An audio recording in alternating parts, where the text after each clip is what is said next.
ನಮಸ್ತೆ, welcome to ನಳಮಹಾರಾಣಿ ಕೈರುಚಿ. ನನ್ನ ಕಿಚನ್ಗೆ ನಿಮ್ಮೆಲ್ಲರಿಗೂ ಸ್ವಾಗತ ಅಂತ ಹೇಳ್ತಾ ಇವತ್ತಿನ ರೆಸಿಪಿ ಏನಪ್ಪಾ ಅಂತಂದ್ರೆ ಇವಾಗ ಸಾಂಬಾರುಗಳ ಮೇಲೆ ಸಾಂಬಾರ್ ರೆಸಿಪಿನ ತೋರಿಸ್ತಾನೆ ಇದ್ದೀನಿ. ಸೊ ಇವತ್ತು ಕೂಡ ನೀವು ನೋಡಿದ ಹಾಗೆ ತಮ್ಮನೇಲಲ್ಲಿ ನೋಡಿರ್ತೀರ ಆಲ್ರೆಡಿ. ಸೊ ಇವತ್ತು ನಾನು ಸಾಂಬಾರ್ ಮಾಡ್ತಾ ಇದ್ದೀನಿ.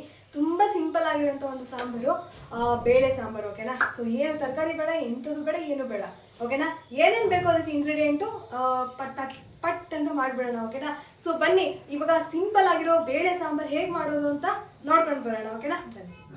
ಮೊದಲನೇದಾಗಿ ಏನು ಬೇಕು ಅಂತಂದರೆ ಈರುಳ್ಳಿ ಮತ್ತು ಟೊಮೆಟೊ. ಓಕೆನಾ? ಇಲ್ಲಿ ನಾನು ಎಷ್ಟು ಟೊಮೆಟೊ ತೊಗೊಂಡಿದ್ದೀನಿ ಅಂದರೆ 6 ಟೊಮೆಟೊ ತೊಗೊಂಡಿದ್ದೀನಿ, 2 ದೊಡ್ಡ ಗಾತ್ರದ್ದು ಒಂದು ಈರುಳ್ಳಿ ತೊಗೊಂಡಿದ್ದೀನಿ. ಹಾಗೆ ಇಲ್ಲಿ 2 ಕಪ್ನಷ್ಟು ಬೇಳೆ ತೊಗೊಂಡಿದ್ದೀನಿ, ಅಂದರೆ ತೊಗರಿ ಬೇಳೆ, ಸಾಂಬಾರು ಬೇಳೆ ಅಂತಲೂ ಕರೀತಾರೆ. ಓಕೆನಾ?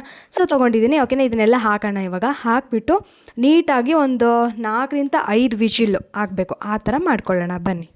ವಿಷಿಲ್ ಹೊಡೆದಾದ್ಮೇಲೆ ನಾನು ಅದನ್ನ ಮಿಕ್ಸ್ ಮಾಡ್ಕೊಂಡಾದ್ಮೇಲೆ ಸೈಡಿಗೆ ಒಗ್ಗರಣೆ ಕೊಟ್ಕೋಬೇಕಲ್ವ. ಸೊ ಒಗ್ಗರಣೆಗಂತ ಎಣ್ಣೆ ಹಾಕ್ಕೊಳ್ತಾ ಇದ್ದೀನಿ ಸೈಡಲ್ಲಿ, ಇಲ್ಲಿ ಕುದೀತಾ ಇದೆ. ಸೊ ಈ ಒಂದು ಒಗ್ಗರಣೆಗೆ ಸಾಸಿವೆ ಹಾಕ್ಕೊಳ್ತಾ ಇದ್ದೀನಿ, ಹಾಗೆ ನಾನು ಜೀರಿಗೆ ಹಾಕ್ಕೊಳ್ತಾ ಇದ್ದೀನಿ. ಸಾಸಿವೆ ಜೀರಿಗೆ ಇಲ್ಲ ಅಂತಂದರೆ ಒಗ್ಗರಣೆ ಕಂಪ್ಲೀಟೇ ಆಗೋಲ್ಲ. ಹೌದು ತಾನೇ? ಏನಂತೀರಾ? ಓಕೆ, ಇವಾಗ ಅದಕ್ಕೆ ನಾನು ಕರಿಬೇವು ಹಾಕ್ಕೊಳ್ತಾ ಇದ್ದೀನಿ. ಹುಷಾರಾಗಿ ಹಾಕ್ಕೊಳ್ಳಿ. ಓಕೆ, ನಾನು ತುಂಬ ಹೈ ಫ್ಲೇಮಲ್ಲಿ ಇಟ್ಕೊಂಡ್ರೆ ಬೆಂಕಿ ಬಂದುಬಿಡುತ್ತೆ. ಇವಾಗ ಬಂತಲ್ವ, ಹಾಗೆ.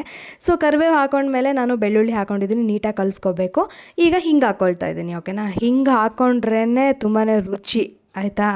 ಸೊ ಈಗ ಒಗ್ಗರಣೆ ಹಾಕ್ಕೊಂಡಿರೋದನ್ನ ಇದಕ್ಕೆ ಹಾಕ್ಕೊಳ್ತಾ ಇದ್ದೀನಿ. ಸೊ ಇದು ಬಂದುಬಿಟ್ಟು ಇವಾಗ ನೀಟಾಗಿ ಮಿಕ್ಸ್ ಆಗಬೇಕಲ್ವ. ಸೊ ಇದನ್ನು ಕುದಿ ಬರಬೇಕು. ಇವಾಗ ಸಿಂಪಲಾಗಿ ಒಗ್ಗರಣೆ ಕೊಟ್ಟಿರೋದನ್ನ ಮಾತ್ರ ನಾನು ಬೇಳೆ ಮತ್ತು ಈರುಳ್ಳಿ ಟೊಮೆಟೊ ಕುದಿಸ್ಕೊಂಡಿರೋದಕ್ಕೆ ನಾನು ಇವಾಗ ಏನು ಮಾಡಿದ್ದೀನಿ ಅಂತಂದರೆ ಒಗ್ಗರಣೆ ಕೊಟ್ಕೊಂಡಿದ್ದೀನಿ. ಅದಾದಮೇಲೆ 1 ಸ್ಪೂನಷ್ಟು ಹಳದಿ ಹಾಕ್ಕೊಳ್ತಾ ಇದ್ದೀನಿ, ಅಂದರೆ ಅರಿಶಿಣದ ಪುಡಿ ಹಾಕ್ಕೊಳ್ತಾ ಇದ್ದೀನಿ. ಖಾರ ನಿಮಗೆ ಎಷ್ಟು ಖಾರ ತಿಂತೀರೋ ಅನ್ನೋದ್ರ ಮೇಲೆ ಡಿಪೆಂಡು. ನಾನಿಲ್ಲೊಂದು 5ರಿಂದ 6 ಸ್ಪೂನ್ ಹಾಕ್ಕೊಂಡಿದ್ದೀನಿ ಅಷ್ಟೇ. ಓಕೆನಾ? ಹಾಗೆ MTR ಗರಂ ಮಸಾಲ ಹಾಕ್ಕೊಳ್ತಾ ಇದ್ದೀನಿ, ಅಥವಾ ನೀವು ಮನೇಲಿ ಮಾಡ್ಕೊಂಡಿರೋಂತಹ ಸಾಂಬಾರು ಪೌಡ್ರ್ ಬೇಕಾದರೂ ಹಾಕೋಬೋದು. ನಾನು MTR ಗರಂ ಮಸಾಲ ಹಾಕ್ಕೊಳ್ತಾ ಇದ್ದೀನಿ. ಹಾಗೆ 1 ಸ್ಪೂನು ಮನೇಲಿ ಮಾಡಿರುವಂತಹ ಒಂದು ಮಸಾಲ ಪೌಡ್ರ್ ಹಾಕ್ಕೊಳ್ತಾ ಇದ್ದೀನಿ.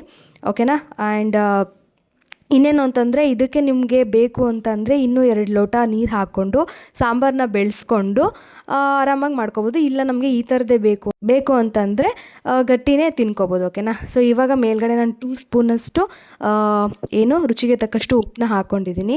ಇವಾಗ ಇದು ಕುದಿ ಬರಬೇಕು, ಒಂದು 4-5 ಕುದಿ ಬರಬೇಕು. ಓಕೆನಾ? ಸೊ ನಾನು ಉಪ್ಪೆಲ್ಲ ಹಾಕ್ಕೊಂಡ್ಮೇಲೆ ಒಂದು 2 ಲೋಟ ನೀರು ಹಾಕ್ಕೊಂಡಿದ್ದೀನಿ, ಯಾಕಂದರೆ ತುಂಬ ಗಟ್ಟಿಯಾಗಿತ್ತಲ್ವ. ಸೊ ಹಾಗಾಗಿ ನೋಡಿ, ಇವಾಗ ಬೇಳೆ ಸಾಂಬಾರು, ತುಂಬಾ ಸಿಂಪಲ್ ಆಗಿರೋ ಬೇಳೆ ಸಾಂಬಾರು ರೆಡಿ ಆಗಿದೆ. ಸೊ ನೋಡಿದ್ರಲ್ಲ, ನಾನು ಮಾಡಿರೋಂತಹ ಒಂದು ಸಿಂಪಲ್ ಆಗಿರೋ ಬೇಳೆ ಸಾಂಬಾರು ಹೇಗಿತ್ತು, ಚೆನ್ನಾಗಿತ್ತಲ್ವ? ನಿಮ್ಮನೆಯಲ್ಲೂ ಕೂಡ ಮಾಡಿ.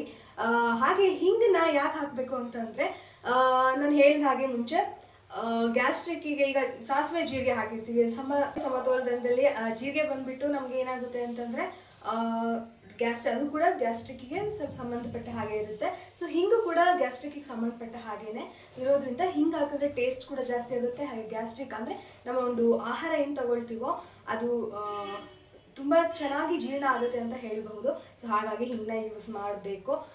ಕೆಲವೊಬ್ರಿಗೆ ಇಷ್ಟ ಆಗಲ್ಲ, ಇನ್ನು ಕೆಲವೊಬ್ರು ಹಾಕ್ತಾರೆ. ಅದಿಲ್ಲದೆ ಅಡುಗೆ ಆಗಲ್ಲ ನನ್ನಂಥವ್ರು. ಓಕೆನಾ? ಎಸ್, ಮತ್ತೊಂದು ಹೊಸ ರೆಸಿಪಿ ಜೊತೆಗೆ, ಹೊಸ ಅಡುಗೆ ಜೊತೆಗೆ ಸಿಗ್ತೀನಿ. ಅಲ್ಲಿವರೆಗೂ ಬಾಯ್.